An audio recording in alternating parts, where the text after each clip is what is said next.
Guys, good afternoon. Thank you for having me at MLUG. This is my first presentation at an MLUG. Always been an attendee, either virtually or watching things online, first time live. So we're looking for a topic with Chris, and we thought, well, what's a thing we haven't seen before? And I thought I would share some of the knowledge that I've gained over the years about putting LabVIEW on Linux desktop. So I'll cover some tips and tricks for getting started. And I think we're about a 45-minute session for the first half of the presentation until I get into some actual LabVIEW code. Guys in the room, I'll ask you maybe not to ask questions so I can power through some of the first bits. And then after that, we'll see how much time we have and you guys can interrupt and ask things that are relevant, okay? So I have a long history with LabVIEW. I have a long history with Linux. So I've been using Linux since the year 2000. I installed it on the family computer. I'm proud that I didn't break it, right? I partitioned my Windows partition. And back then, that was not easy to do, you know, around the time of, I think pre-XP, okay? We're on Windows 98. In terms of using LabVIEW, I've used it since 2007. And I've been using LabVIEW on Linux, you know, on and off since about 2009 for when I used to work for NI and do support. Here in the UK. And whenever there was a Linux-based question, it kind of ended up on my desk when I was in tech. What I do now is I run a company called Thetic Engineering. I'm an independent company that does consulting for test strategy. We introduce ability into teams, and we make sure that all engineers are delivering to the best of their ability and then even going one level further. So if you're part of a LabVIEW team, a test stand team, or a Python team, or something similar, and you're looking about achieving the next level of excellence within that team, that's what Thetic Engineering do. So you'll get in touch with me, and we'll take that conversation further.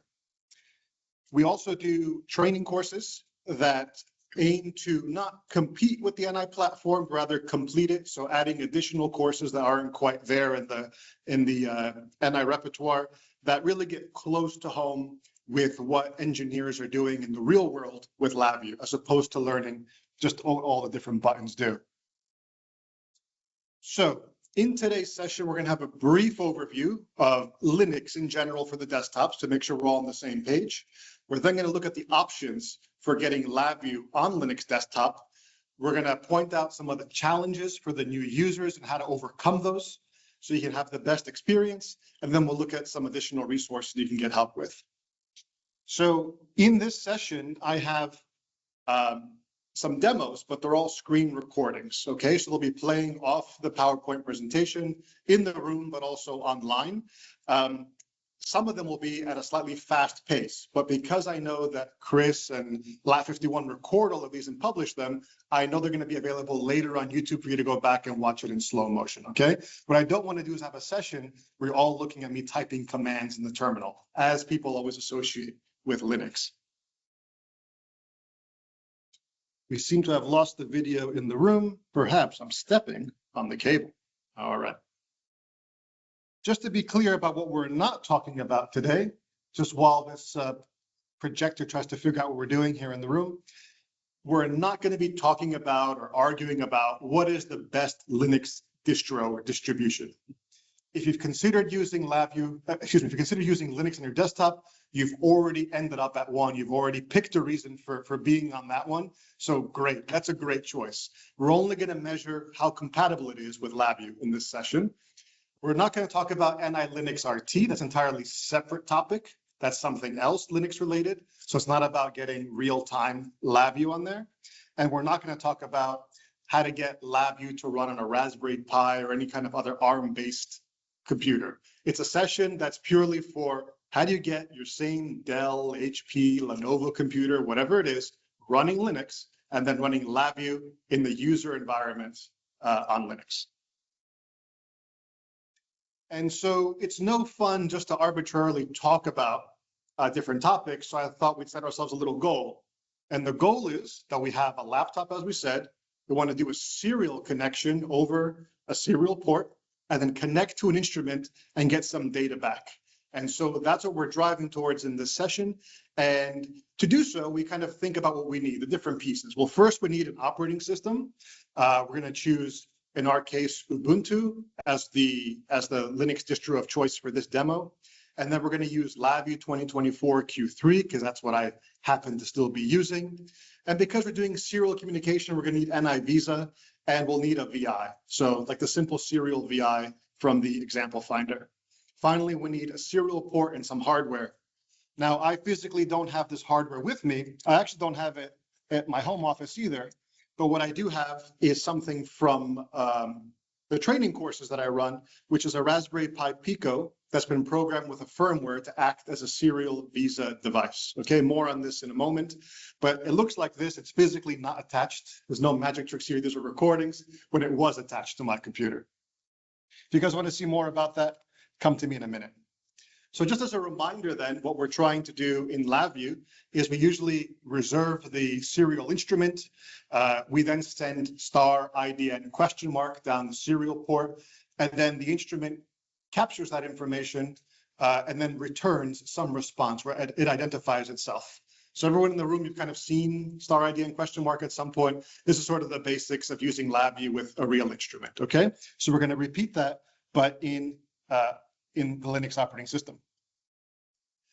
Just to give ourselves a bit of background though, often there's some confusion about what is Linux and what version of Linux are you using, and depending how hardcore you are, you might give some sarcastic answers. Well, actually, the Linux is actually just the kernel, you know, or Linux, oh, I'm using Ubuntu. You don't know. So I've made this graphic because I actually couldn't find a better one online, and I thought this one did it justice. So I'll give you guys an example. You have your actual laptop at the bottom, which is computing hardware. Then when people think of the person who makes Linux, you know, Linus Torvalds, he makes the Linux kernel. So that is the actual operating system that is communicating with the hardware and adjusting for memory usage and CPU threads and all the stuff that an OS actually does. Then there's something called a core distro. So a core distribution. And you can see on the right-hand side of the screen that you might have a core distro like Debian, okay? And that's a combination of the kernel plus some specific utilities that you access via the terminal, so a package manager for installing or uninstalling additional software, and then some core software that you expect in a distro, like something that helps you format the disk or a task manager type thing. And then there's additional software added on top. And what you do is you create a derivative distro.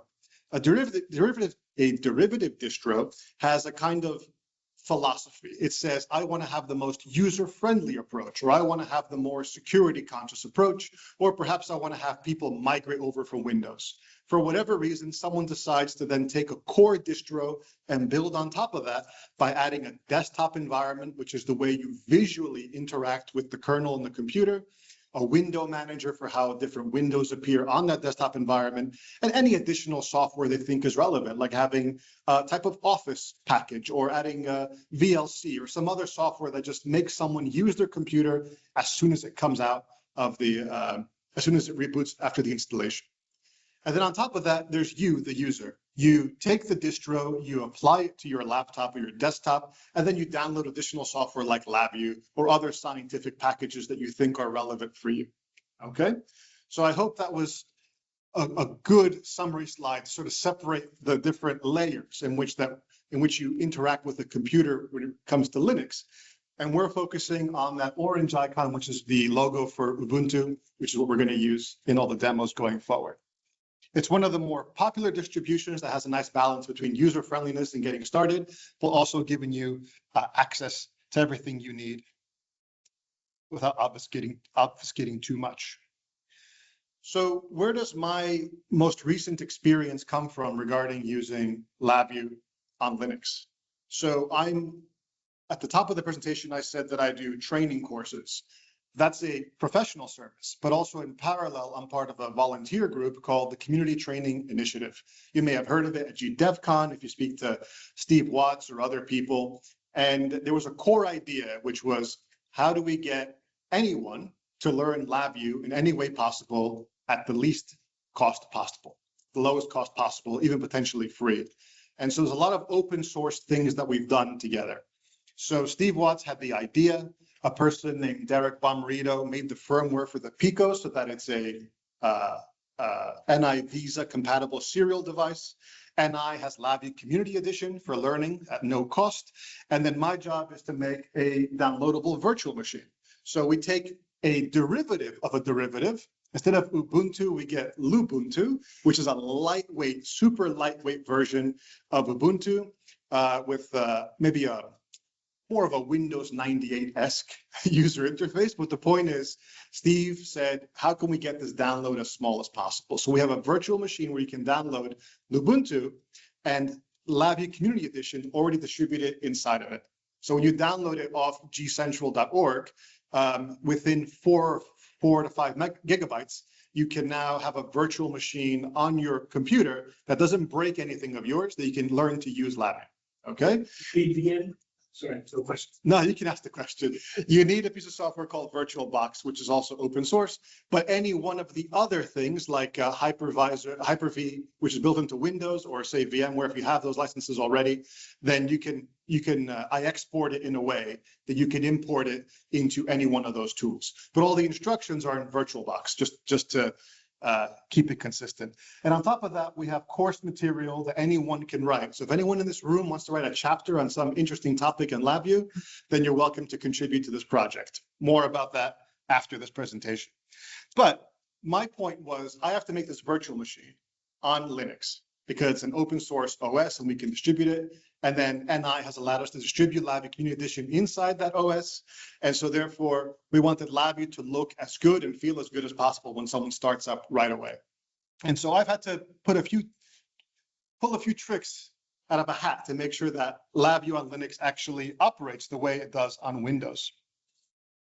So if anyone wanted to see where the base material for this presentation comes from, it's lightly sprinkled all throughout ni.com in no consistent manner. I have to give that feedback. There is no one-stop source. That's what the point of this presentation is. But there is there's a knowledge base article called Install LabVIEW on the Linux operating systems, and it has some instructions about how to do it. It's a good starting point, but if you follow the instructions to the letter, you probably would not be successful on installing LabVIEW on Ubuntu or on or an alternative distro like Red Hat or Alma Linux. It wouldn't work right away.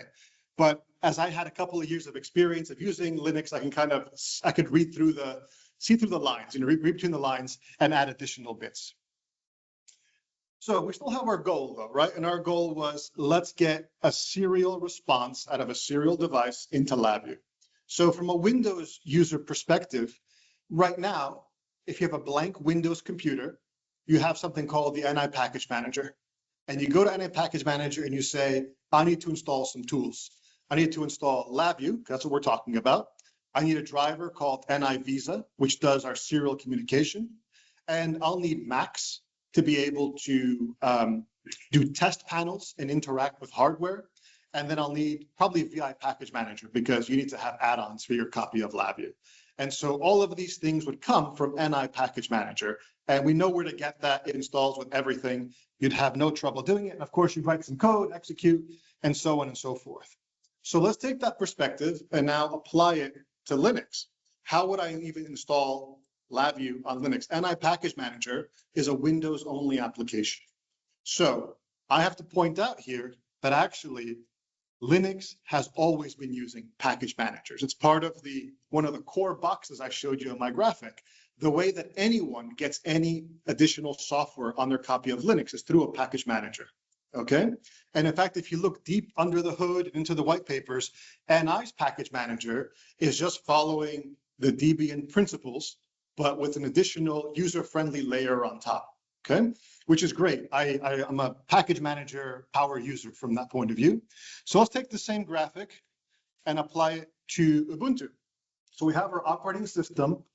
The package manager is already built into the operating system, but it's not aware of any of the NI repositories. So it's aware of all the ways to add additional things to Linux, but it's not aware of anything NI or third party, okay?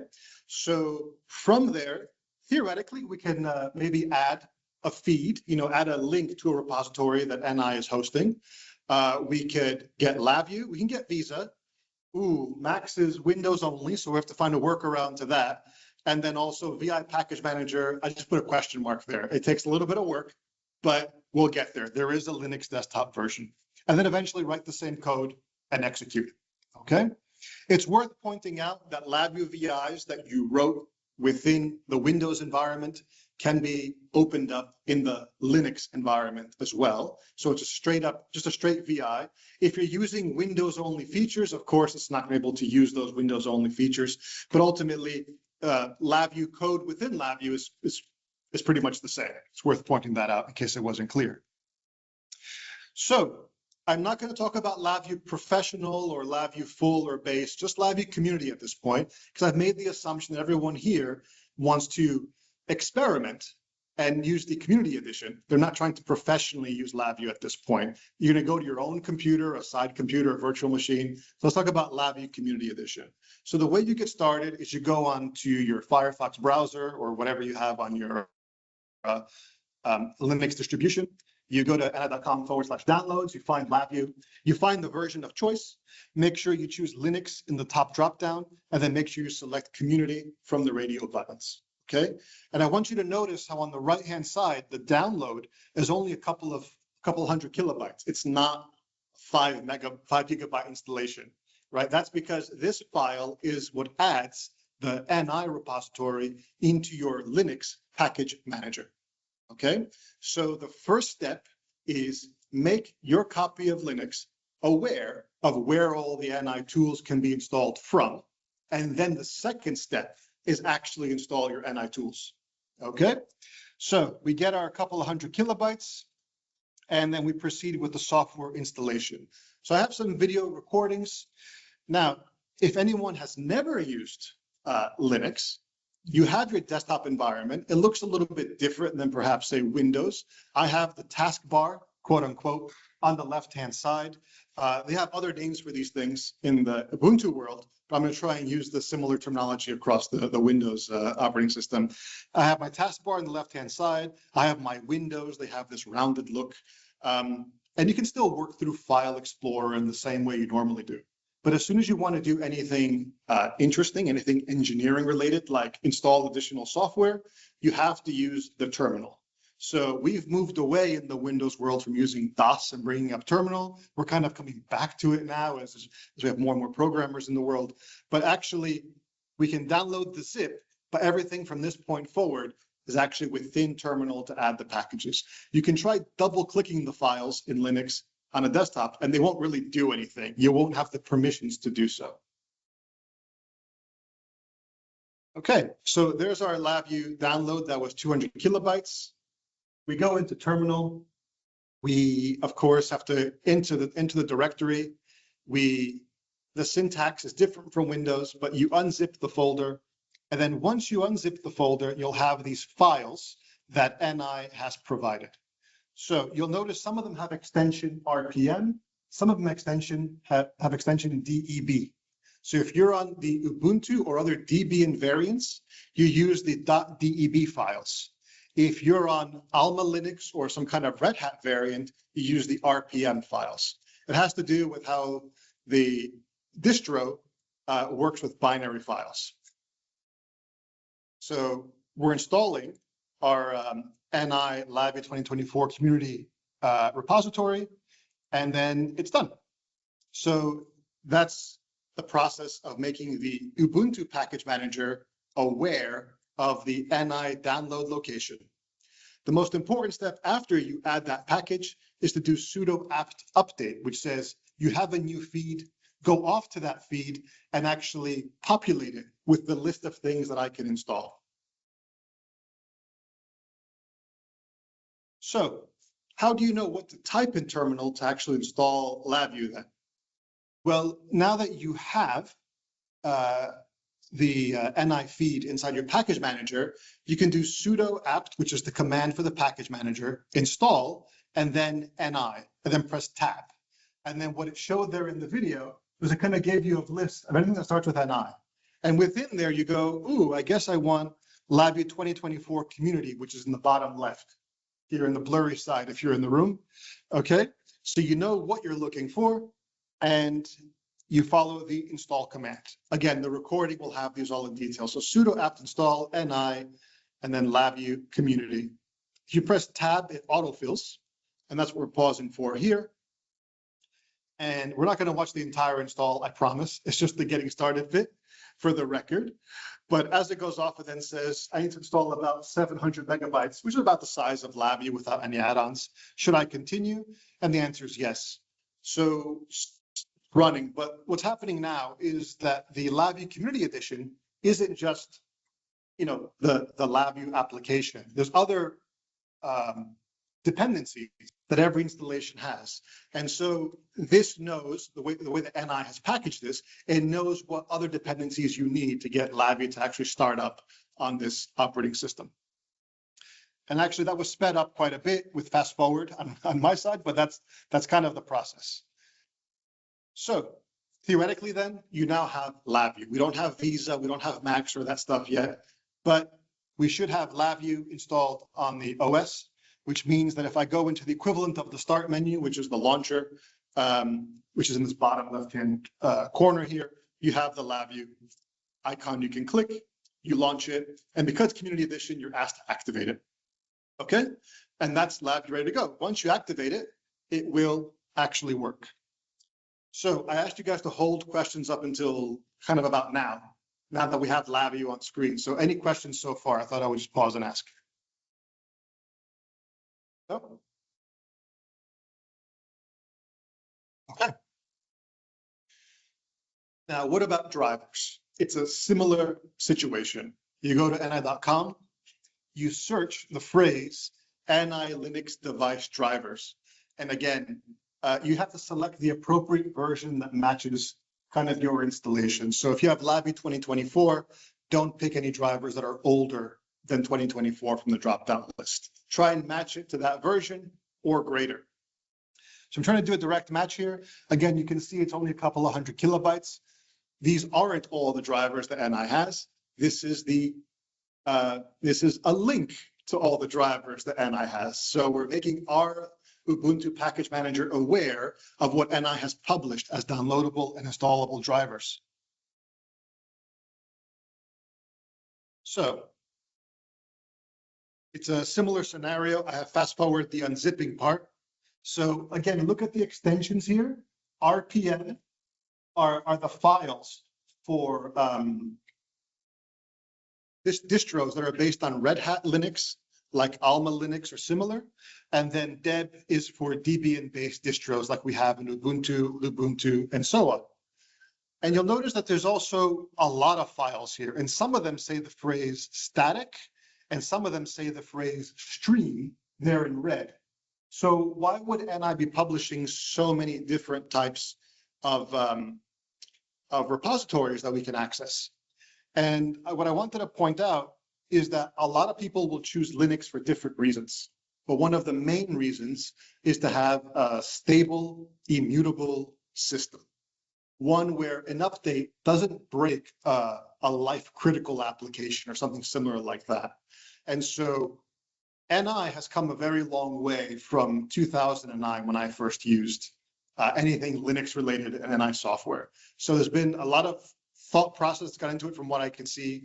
First of all, making use of the package manager in this way, as opposed to the old method, which was you would download the entire ISO, like a 1 gig ISO and install it. And then you'd have all these weird dependency challenges that the Linux could have resolved itself, but you're forced to do manually. That's all solved now because they emphasize the use of the local package manager. And in terms of drivers, they have two repositories you can pick from. One is static and one is stream. Stream is akin to you having the latest version every time you update. So if you want the latest drivers, if you're okay just operating as usual, then that's fine. It's a stream of new drivers. As they get updated, you update them and your OS is updated. If you choose to install from static instead, that means it's a fixed version. And unless there's a security patch or a critical patch, it's not really going to update or change the driver. And in some industries, you might want that, okay? So once again, we chose stream in our case because I'm a everyday user. I don't need just the static ones. And then we can do sudo apt install. Now you can see if I search, for NI by pressing tab, there's 500 plus things we can install. All the possible NI drivers are now available on this computer for installation. And we're just going to choose NI Visa in our case. I'm just scrolling through to prove a point here.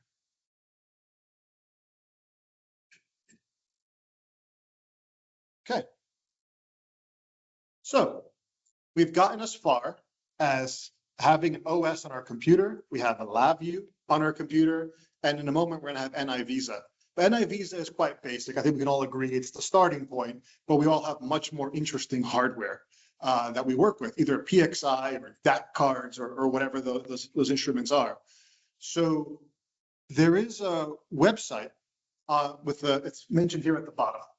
But if you search NI hardware and OS compatibility, there's a pretty good database where you can select from a drop-down list your specific instrument, and then NI will publish which operating system and which minimum version of a driver is needed on that OS for it to actually work on Linux desktop. And so we can see here, for example, for Ubuntu 2404, which is what I'm using, we need device drivers 2024 Q4 or greater. So I can potentially use a VST second generation 5841. Okay. If it's not on this list, or if I don't have the right driver version, then it's not compatible, and it'll have just Windows only and then gray out all the Linux ones, for example. Okay.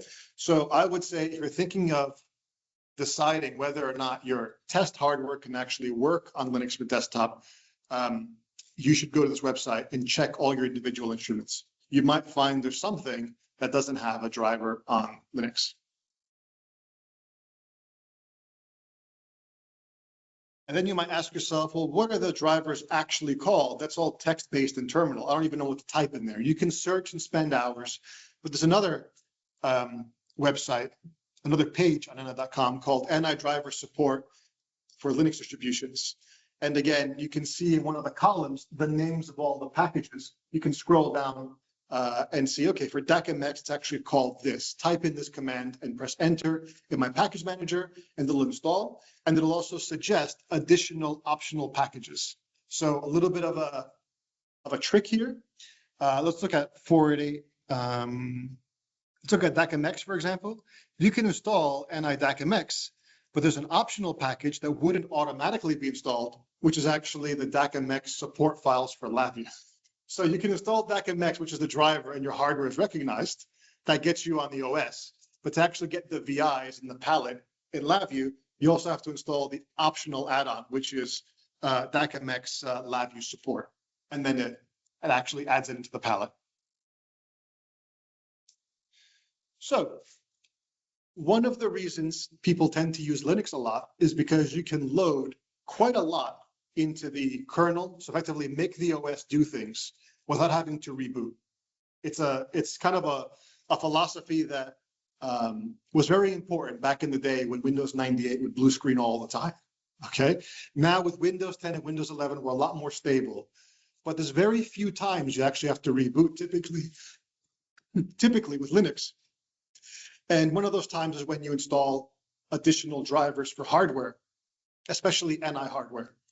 And the reason for that is because the part of your OS that talks to hardware and translates signals back and forth is the kernel, the Linux kernel.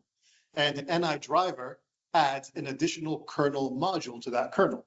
So the only time you really have to reboot Linux typically is when something has changed about the kernel.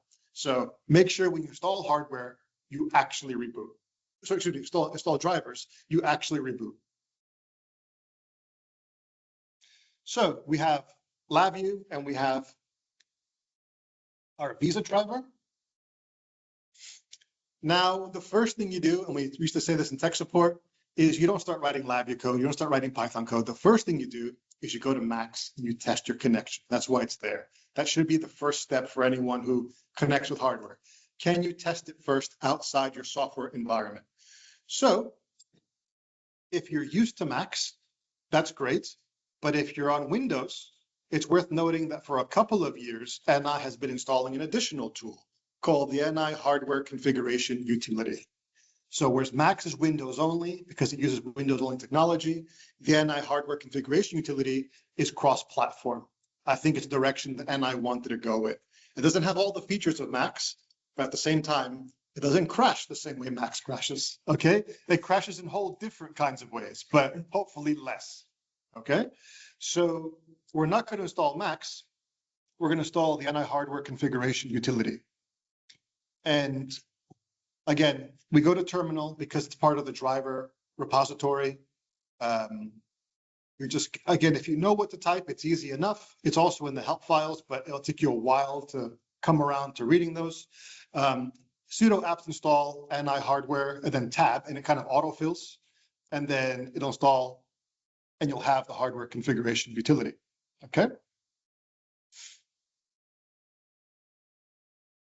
Okay, so we've installed everything we need to use a kind of test panel. And so who's seen the test panel before in Max? It's like, it's green still, and it has, you sort of send star ID and question mark, and you press query and so on. So if you have Linux, you're going to launch the Visa Interactive Control function, or you can launch it straight out of the hardware configuration utility. And if it shows you a list of 100 serial ports, something has gone wrong. It's not a problem with your installation. This is not an NI problem. This is a way of using the Linux OS. Currently, you as a user do not have permission to access any of the serial ports, okay? So a Linux philosophy is that there is no registry like you have in the Windows registry, okay? Everything that you want to access, every resource, you have to treat it like a file. So you have file access permissions. So even a serial port is a kind of terminal, but if you actually look for it on disk, it shows up as like another file on disk called TTY something or SR something. What can we do? That's how Linux is, okay? But right now, me as a user, as a default user, are not allowed to actually dial out from this terminal port. We have to set those permissions. And so, long story short, just like there's admins and regular users in Windows, imagine that on the Linux OS, there's hundreds of different groups that you can be part of. One group is standard user. One group is being able to have admin rights to do something, like type in sudo, which is to elevate or escalate your permissions. And one group is allowed to dial out from a terminal or a serial port. And so we need to add ourselves to the dial out group, okay? So this is a sign that you're not part of the dial out group already.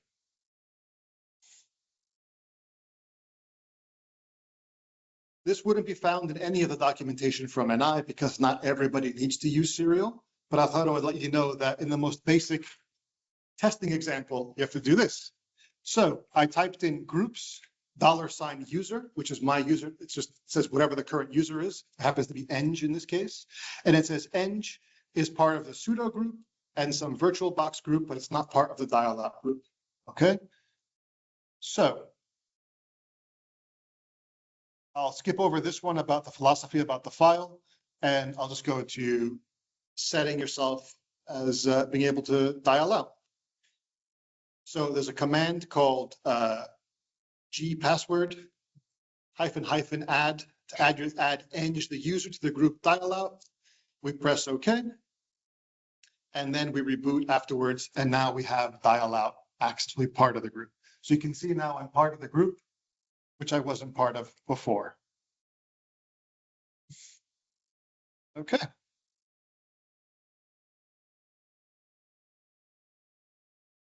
So after rebooting, to make those permissions apply, you can also log out and log back in, but I just said, let's just reboot. If I launch the interactive control, you can see I only had one serial port, that's what my computer actually had. I double click it and I get my actual test panel, okay? Then we have stuff as usual. Star ID and question mark, you press query, it sends out my command, I get my response back. And this is exactly what I have. I have the Community Training Initiatives firmware loaded onto here, and it's replying back that it's a Raspberry Pi Pico with a very specific firmware and build number. identifying itself. So we have serial success via the hardware, and the final bit is to make sure we do it via LabVIEW. Okay, so working with LabVIEW, then you have to activate it. Because Community Edition, when you click on that, you end up in Firefox. Community Edition requires you to have an NI user account. So if you're not logged in already, you have to log in and press OK.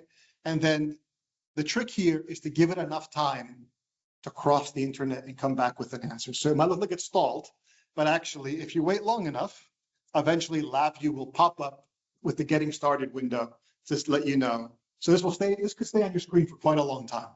That's what I found. Wait a little bit, and then eventually, there you go, there's LabVIEW. Okay, fantastic. So after that, LabVIEW VIs and LabVIEW project files are just files on disk. Forget about terminal. You can put terminal away. We're done with the installation. Now we could just use the file explorer. But I'll point out that we don't have the custom icons that we have in Windows. So if you're having a difficult time finding which is the VI and which is the LabVIEW project, I add a column to the file explorer, which shows the actual detailed name. And that helps me find the project a lot more easily when I'm searching. And then you search at LabVIEW project, and there it is. And then we have a serial VI that I made earlier. This is from one of my courses, which is learning LabVIEW in one day. It's called Getting Started in Instrument Control. It comes with a lot of powerful demos people can work with to understand how stuff works. And so it runs. What are you going to notice about this? Of course, the code worked correctly. These are all silver front panel controls. What do you guys notice? They look terrible. Okay, that's the point. So to shortcut a few things, font alignment is also displeasing when you first install LabVIEW. It's been a problem for over a decade, if not more.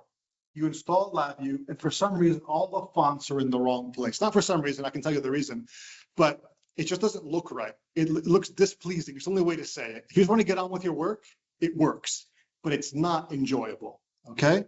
But that can be remedied. It can't be remedied with anything in LabVIEW. It's remedied through some changes in your Linux distro, okay? This problem is a problem with the fonts that LabVIEW expects to find in your computer. If your computer doesn't have those fonts there, then it does this, and it puts all the wrong size fonts, okay? Specifically, someone has made a certain font of a certain name called Nimbus. One is Imperial and one is Metric, I think. And for some reason, the metric one works perfectly and it works great, but the default one is the non-metric one, okay? But if you want to go and make a special config file in your installation of Ubuntu and enter some very specific text, which I can share with everyone later on. Actually, I'll put it on screen for the minute. I'll just wait. And then I'll fast forward everything else to make up time. So we're just making a file here, just a text file. And then in that file, we're going to paste this specific XML looking text, which we got through R&D on NI forums. If you save that and reboot, we're effectively saying ignore the one version of the font and use the metric one instead. And then after rebooting, everything looks great. Hold on, ignore that. As you saw before, let me fast forward. After you reboot, it looks like this, which is kind of better, okay? It looks more aligned. So you still get other graphical glitches still. So what you're gonna notice that still, for the most part, if you focus on using fuse controls or the modern controls, things look pretty much the same, okay? If you use system, for example, that loading bar on top, I used system. It looks a little Windows 95 because that's what Linux happens to have in its repertoire to replace it. And so it looks pretty cool. It's kind of a retro look, but ultimately, if you imagine a front panel design that's designed to look good, the moment you try and actually use it in Linux, it'll look different. So some of the graphical glitches involve various refresh issues.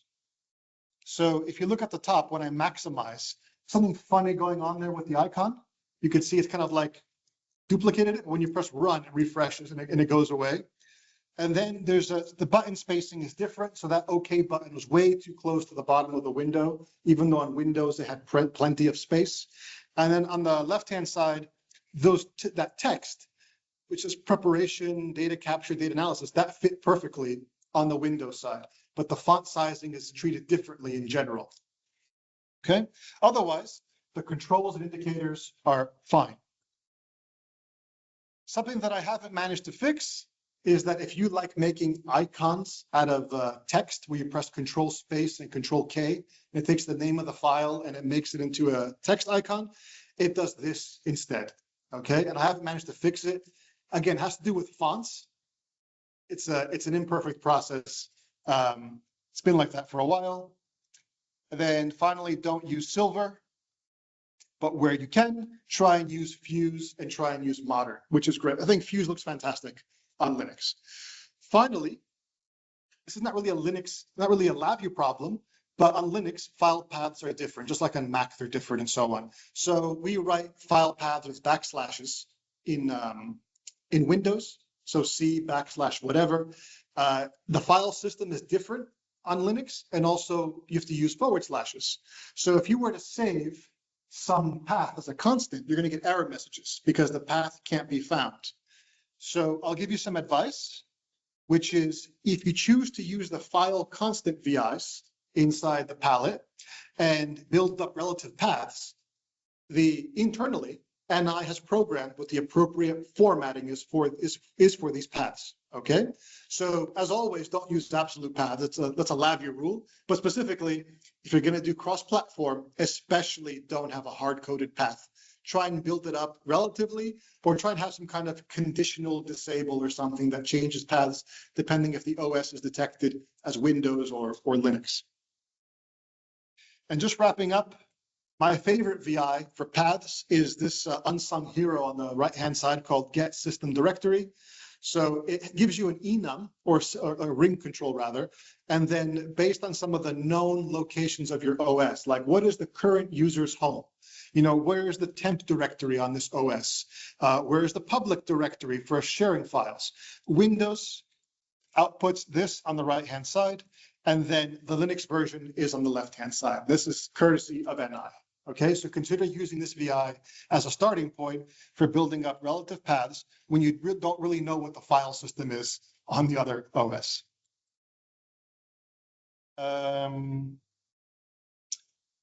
Finally, the one thing that's missing is VI Package Manager. I'm not going to show the video of this bit, but if you're having trouble with VI Package Manager, I would say if you go to vipm.io and you look for a download for a VI Package Manager for Linux, and it's older than version 2023, don't use it.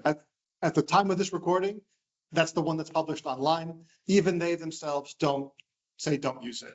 If you have access to the VIPM Discord, so you can get a link for that, there is a pre-release 2023 version that's on there.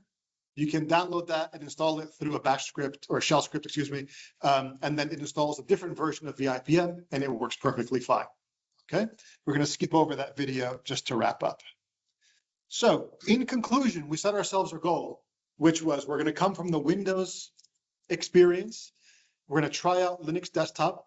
We're going to use LabVIEW and NI Visa to communicate over a serial port to get a response back inside our VI.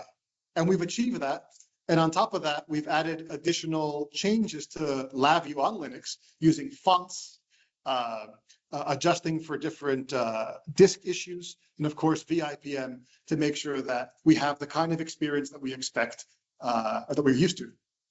You're still going to find some glitches. You're still going to find some challenges. There is a forum just for the Linux community on forums.ni.com. People have solved a lot of this stuff for themselves. But what you find works for Ubuntu may not work for Lubuntu. What works for Lubuntu may not work for Red Hat, or may not work for Alma Linux, which is based off the same code base. So people will have different experiences.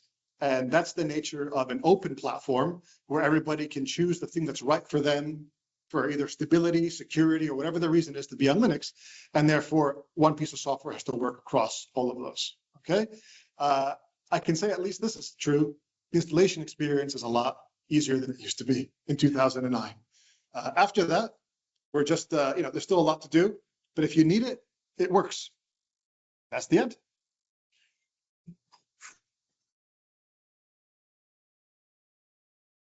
Thanks, George. Am I over time? No, you're good. Okay. I wanted to do a bit of time, so.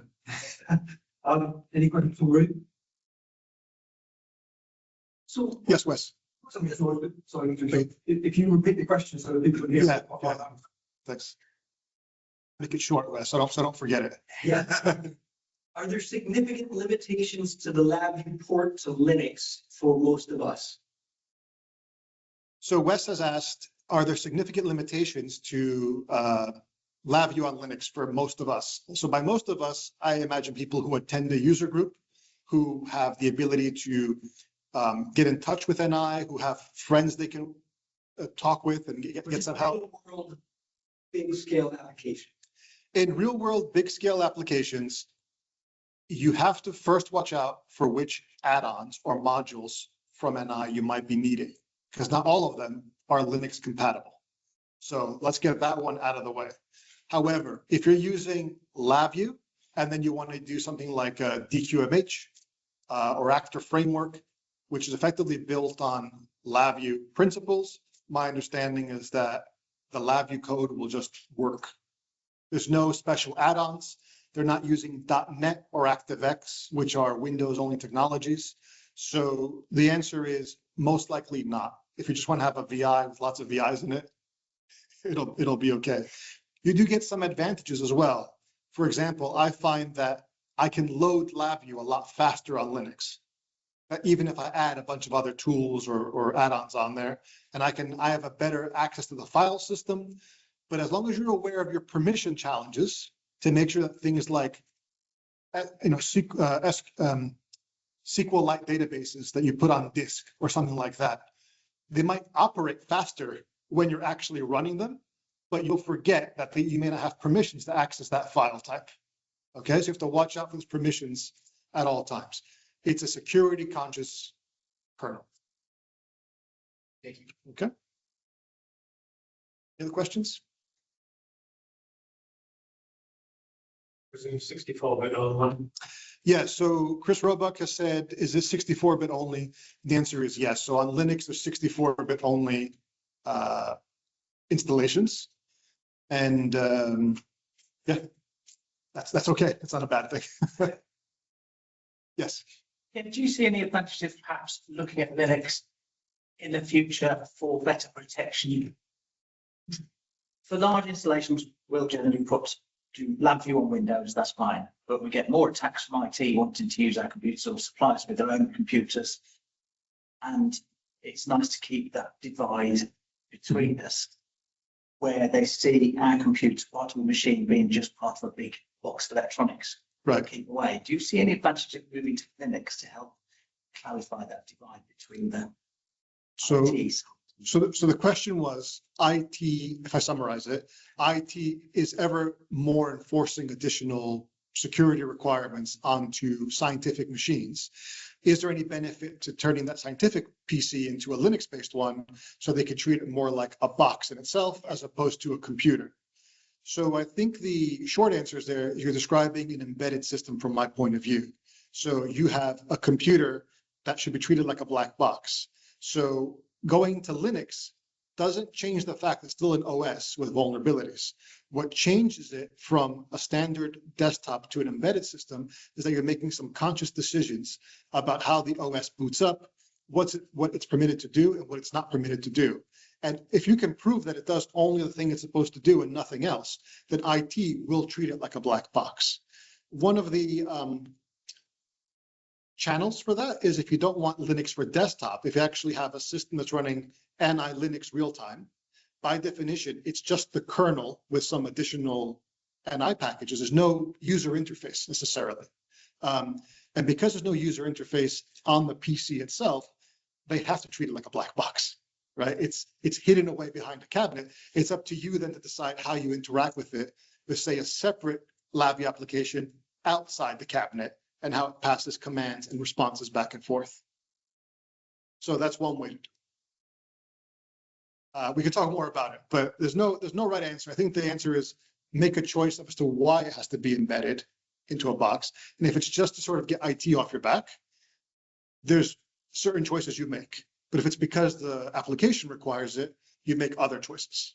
So I have to leave it open-ended for the minute.